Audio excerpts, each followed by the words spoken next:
Time for fashion, beauty.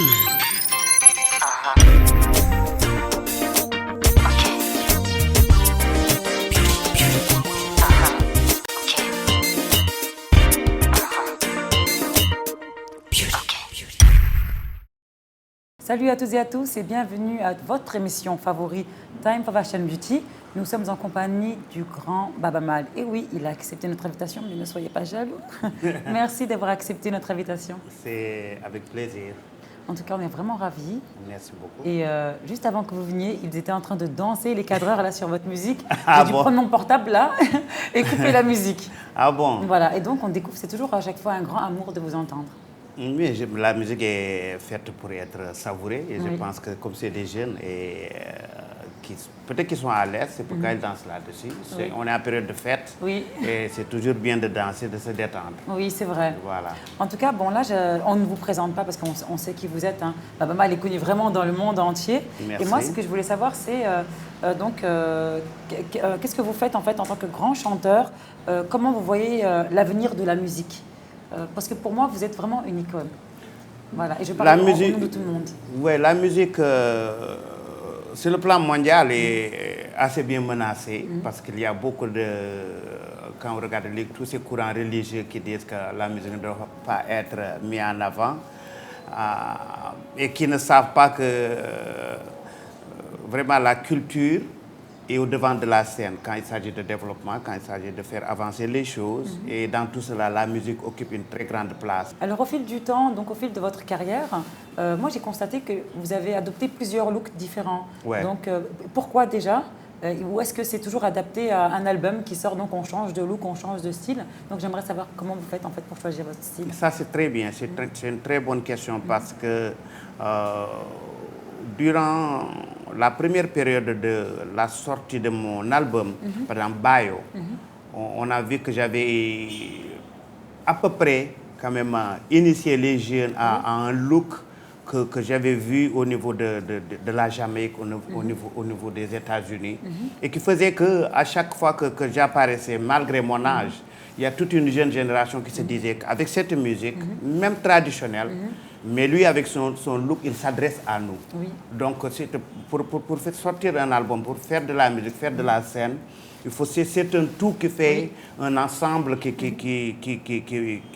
forme le paquet qu'on essaie de vendre. Parce que quand il s'agit de commerce, il faut savoir étudier quand même tous les atouts qui font que le produit passe rapidement. Donc la musique est là. Elle est bien forte, mais le look aussi qui rapproche les gens du musicien est très important. Oui. Maintenant, même sur le plan de la coiffure, je pense aussi que c'est un message qui est en train d'être délivré. Moi, je suis Peul, donc nomade, et je sais que les dreads, on pense que c'est les Jamaïcains qui ont sorti ça le premier, mais alors que non. Dans la tradition poulard, les gens se faisaient des tresses et ça faisait partie, les différentes familles avaient des tresses très différentes et on pouvait les reconnaître.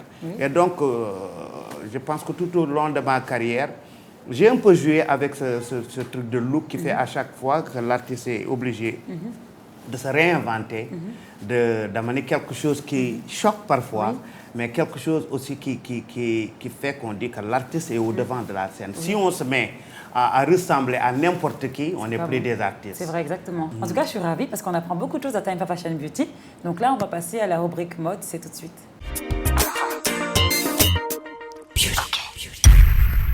Bonsoir, Wamba. Bonsoir. Alors, j'ai un peu découvert tes créations. D'ailleurs, je porte l'une de tes créations sublimes sur ma peau noire, un petit peu rose fuchsia. Donc, c'est parfait.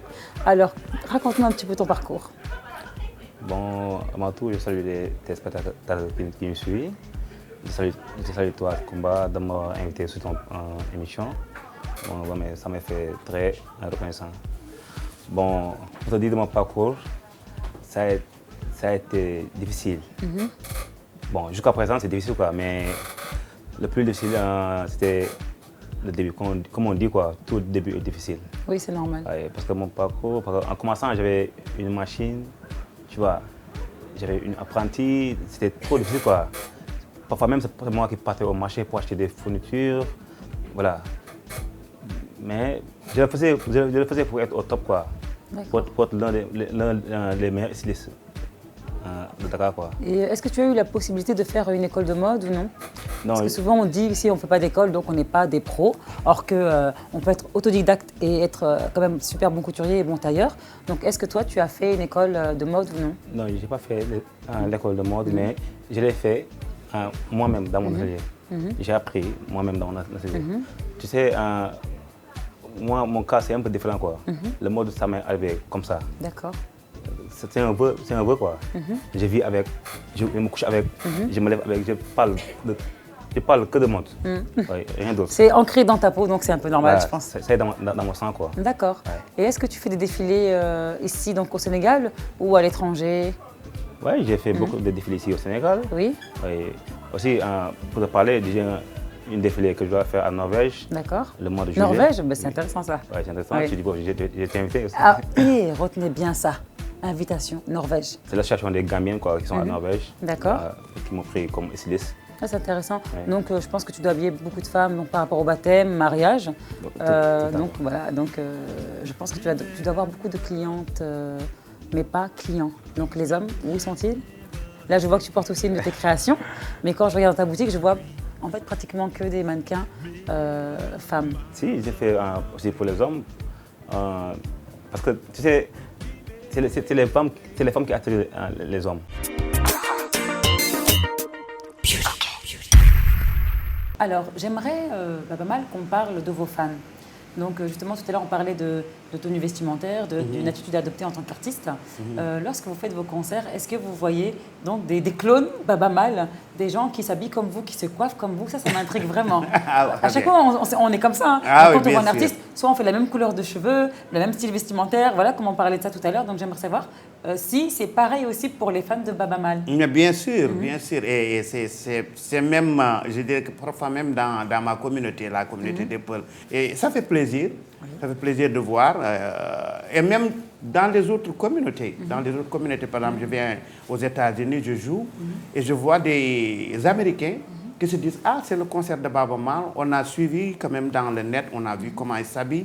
Je vais m'habiller comme un autre Baba Mal, je vais venir à la scène. » En tout cas, c'est un très très beau travail et moi je suis ravie et je suis sûre que vos fans sont contents de votre réponse. Merci. Alors je voulais savoir, on parlait de cheveux tout à l'heure.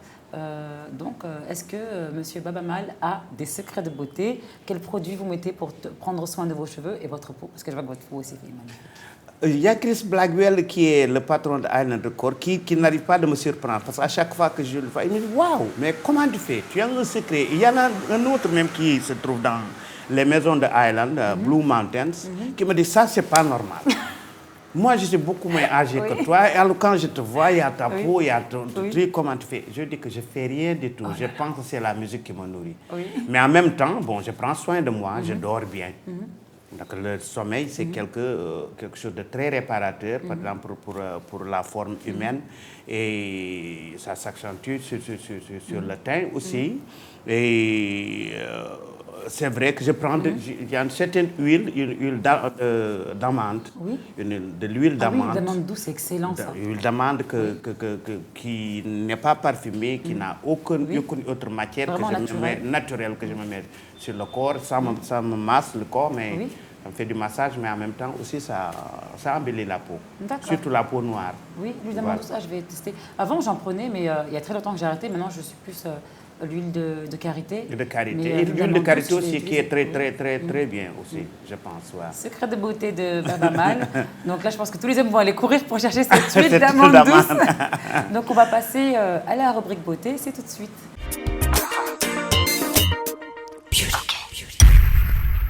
Bonjour Kumba, bienvenue au salon Black and White ex-VSD. Aujourd'hui, on va vous montrer comment on fait l'entretien après le tissage. On commence d'abord par faire le shampoing, puis le démêlant. Le shampoing sert à nettoyer les cheveux. Le démêlant, c'est pour rendre les cheveux doux. Maintenant, on a fini de faire le shampoing et le démêlant.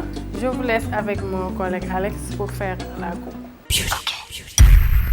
Maintenant, on va le faire coupe pour créer une frange au niveau de la venture. Après, il y a la brushing pour voir et diminuer le volume pour créer une frange au niveau de la venture.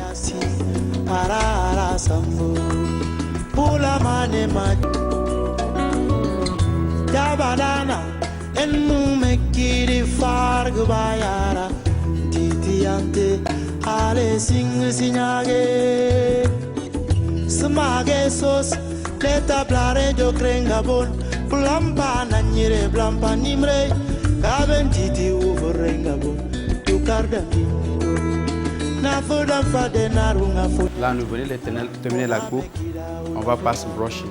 Faru dabre fodagi inasi be uverenga bon unaldo karda nido tande tande o tande nima sinimbe ni male sirao anale do bale do gamba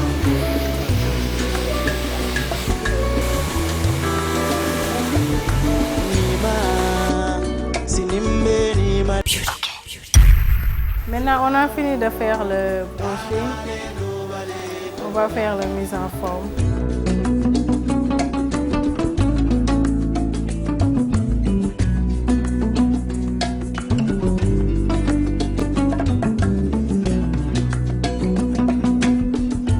Voilà, Kumba, on a fini notre coiffure du jour. On a fait le shampoing, on a démêlé les cheveux. Et voilà, on a fait le brushing et la mise en forme. Voilà, on se retrouve à la semaine prochaine pour une autre coiffure.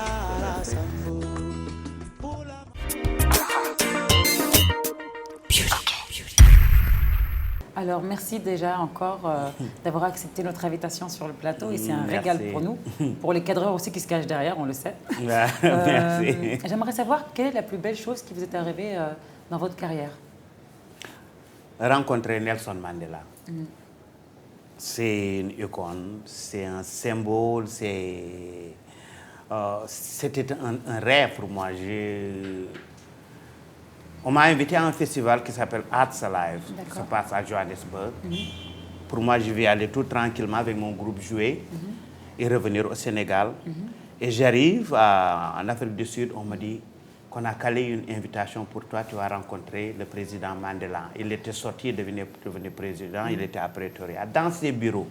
Et on me l'avait soufflé quelque part, et j'avais préparé un cadeau, mais je me disais que bon, c'était pas possible. Un si grand homme, moi un artiste qui vient très loin de Podor, même pas de Dakar, je viens du fond du Fouta, j'arrive à Dakar, bien sûr que je commence à devenir célèbre, je le rencontre, il sourit, il nous parle, il danse avec nous un tout petit peu, il porte le boubou que je lui ai apporté tout de suite dans le truc, je pense que c'est un cadeau formidable. Je me suis dit que bon, maintenant Baba Mal, tu n'as plus droit à avoir peur de quoi que ce soit. Tu as la bénédiction de quelqu'un qui est le plus respecté sur le continent africain. Alors, j'aimerais savoir si Monsieur Baba Mal pratique du sport. Pas le sport comme les gens le pratiquent, comme je vois, parce que je suis plus de cet âge-là à faire le sport pendant des heures et des heures.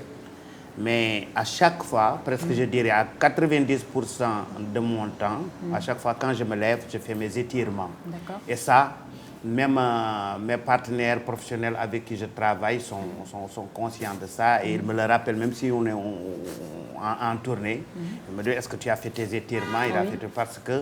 Mais en même temps aussi, la danse, parce que moi, sur la scène, je me donne à fond, je danse. Voilà, c'est très physique sur la scène. C'est très physique et mes musiciens, je leur ai appris à se mouvoir sur scène, à bouger, à donner le spectacle qu'il faut parce qu'un concert, c'est vrai, il y a ce qu'on entend, mais aussi il y a ce qu'on voit. Il y a aussi les mouvements qui sont très, très importants. Et ça fait partie aussi de la musique africaine. Donc c'est tout cela que je considère comme étant mon sport. Mais je fais mes étirements tous les matins avant de sortir de ma chambre. Déjà, je sais que la scène, c'est très physique parce que je vois les artistes se produire, Yeah. mais c'est vrai que tout le monde transpire. Donc Tout le monde pour moi, c'est du transpire. sport. Donc Yeah. même si vous faites que ça, c'est déjà beaucoup de sport. Ouais, bien sûr. Et j'ai vu une étude qui a prouvé donc, que quand on est sur scène, c'est comme si on avait fait 3 heures de sport. Ouais, bien Donc sûr. Bien imaginez. Bien Donc, sûr. si vous pratiquez du sport. Oui, bien sûr, voilà. Donc, nous allons passer à la rubrique sport, c'est tout de suite.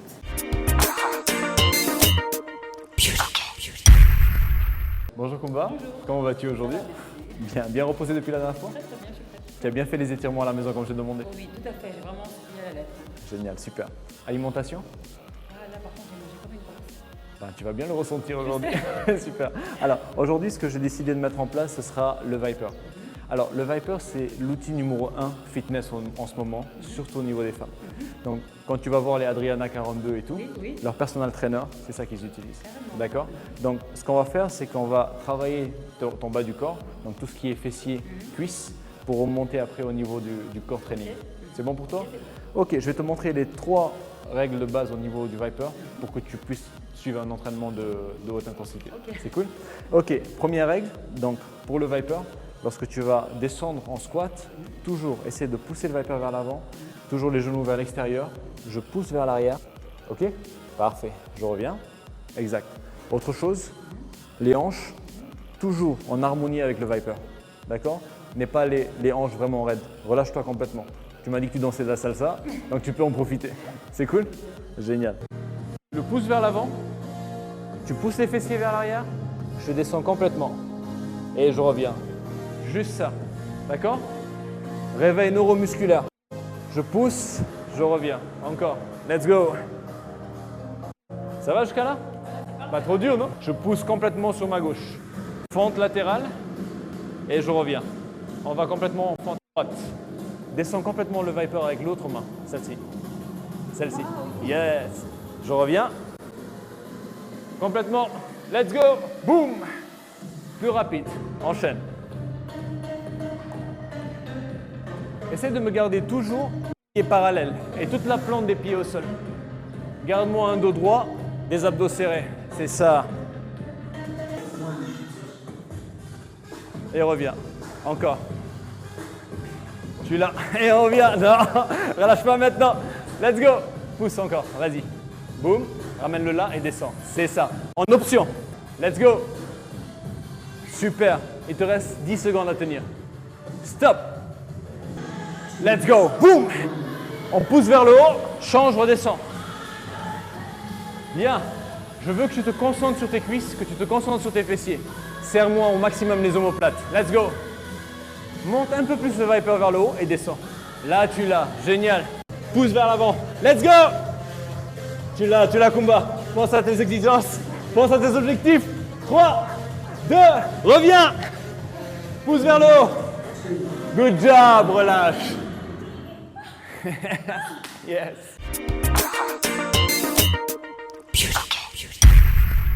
De retour sur le plateau Time for Fashion Beauty.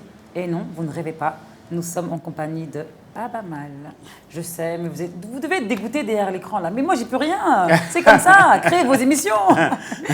Donc, alors, j'aimerais savoir ce que Baba Mal ressent sur scène. Je ressens beaucoup de joie. Je suis un artiste et de surcroît, je suis un musicien. Mais je ne suis pas seulement un musicien qui se sent à l'aise dans le studio pour créer des chansons, pour écrire des chansons. Moi, je suis quelqu'un qui a grandi avec le théâtre d'abord. D'accord, oui. Avec le Lasli Fouta, c'était le théâtre. À Podor, c'est une ville très théâtrale aussi, qui était peut-être comparée très souvent avec les gens de Louga, avec le cercle de la jeunesse de Louga et consorts. Et quand je suis sur la scène, les gens peuvent être 10 000, 20 000, 70 000. Je me dis que là, c'est mon fort, c'est à moi, c'est mon domaine. Là, je suis maître.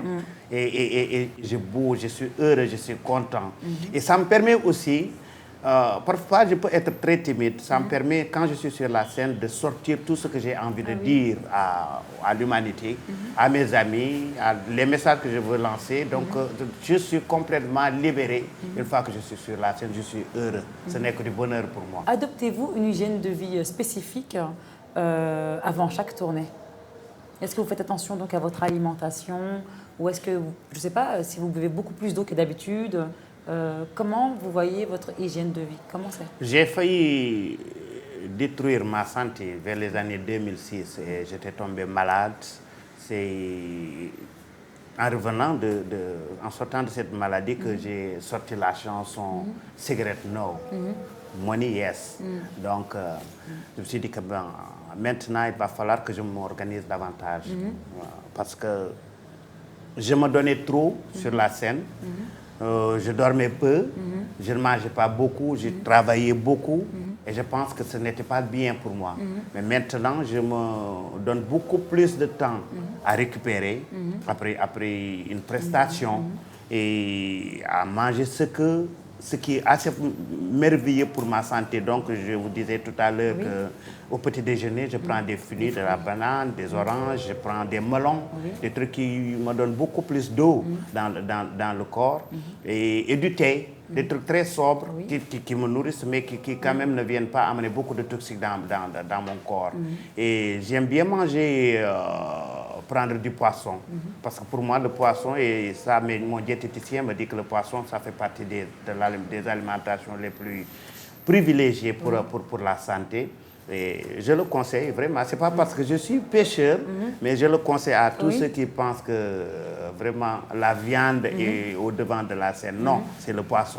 Oui, c'est vrai. En plus, c'est un très très bon conseil parce que le poisson a beaucoup de vitamines et le thé, comme vous dites tout à l'heure, le thé vert, c'est un antioxydant. Voilà. Donc, c'est ça aussi qui vous permet d'avoir une belle peau. On va prendre du thé vert, nous aussi. Bien sûr. Donc là, on passe à la rubrique gastronomie, c'est tout de suite.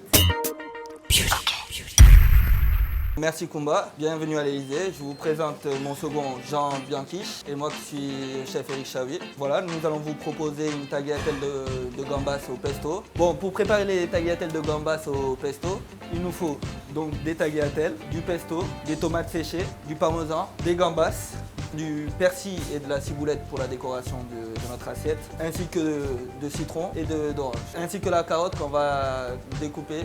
Donc nous avons mis de l'eau à chauffer au préalable avec de l'huile d'olive et du sel. On lance la cuisson des tagliatelles. Nous allons lancer la cuisson des gambas après les avoir nettoyées. Maintenant que l'huile est bien chaude, on va mettre les gambas à cuire en faisant attention de bien les disposer. Donc nous allons nettoyer tout ce qui est légumes au vinaigre blanc afin que ce soit bien propre. On voit que les gambas commencent à colorer jusqu'à la moitié. À partir de ce moment, on peut les assaisonner et les retourner. Donc à partir de 7 minutes de cuisson, on va retirer les pâtes, on va les mettre à égoutter, les rincer à l'eau froide pour stopper la cuisson. Maintenant, on va partir sur la sauce des tagliatelles à base de pesto. Nous allons mettre du pesto et de la crème liquide qu'on va laisser réduire.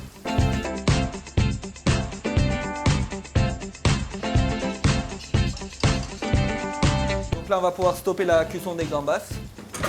Maintenant que notre crème au pesto a bien réduit, nous allons rajouter donc les tagliatelles.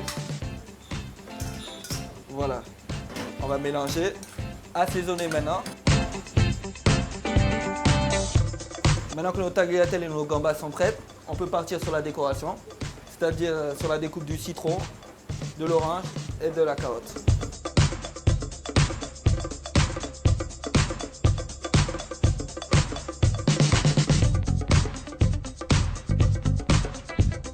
Donc il ne nous reste plus qu'à ajouter les tomates confites aux tagliatelles au pesto.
Merci Kumba.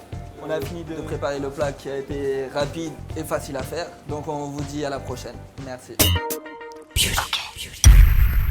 Alors, Baba Mal, quelles sont vos prochaines dates? Les téléspectateurs aimeraient savoir, pour vous suivre sur toutes vos tournées, quelles sont les prochaines dates?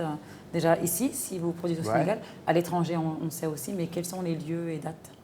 Bon, tout le monde sait que cette année-ci, c'est les 30 ans de l'orchestre Dandé Legnol, mon groupe.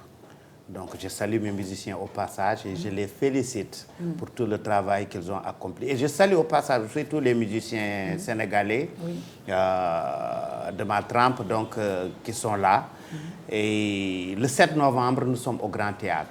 Comme c'est les 30 ans, c'est toute la journée. Et c'est toutes les facettes de cette culture, de cette musique halpulaar sénégalaise que nous voulons montrer.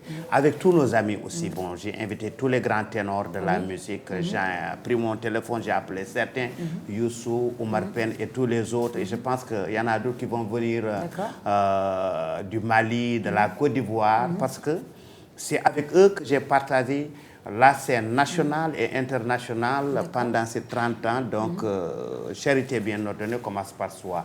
Dernière question pour M. Baba Mal. Aimeriez-vous enseigner le chant et la musique aux jeunes qui veulent se lancer, ou est-ce que vous aimeriez créer une école? En tout cas, s'il y a une école, Baba Mal, moi je cours parce que je ne sais pas chanter. J'aimerais bien créer une école de musique, généralement parce que je joue à la guitare.